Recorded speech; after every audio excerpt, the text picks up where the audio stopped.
توی تنهایی یک دشت بزرگ که مثل غربت شب بی انتهاست، یه درخت تن سیاه سر بلند، آخرین درخت سبز سر پاست.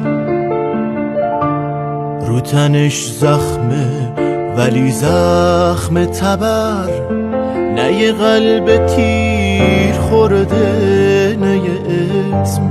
شاخه هاش پر از پر پرنده هاست، کندوی پاک دخیل و طلسم.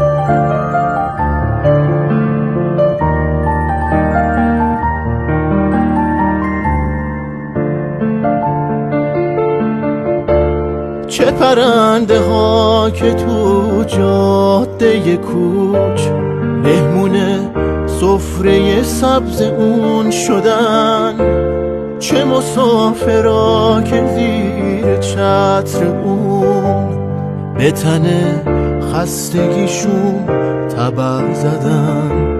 تا یه روز تو اومدی بی خستگی با یه خورجین قدیمی قشنگ، با تو نه سبز نه آینه و نه آب، یه تبر بود با تو با اهرم سنگ.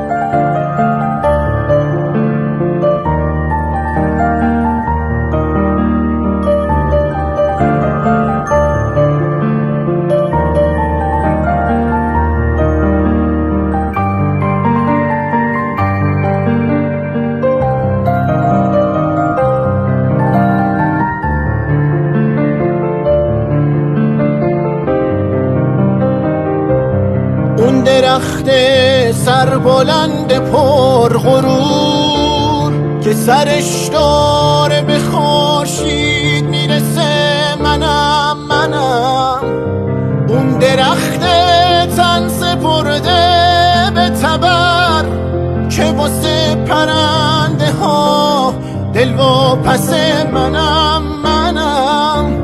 من صدای سبز خاک سربیم، صدایی که خنجرش رو به خداست، صدایی که توی باغ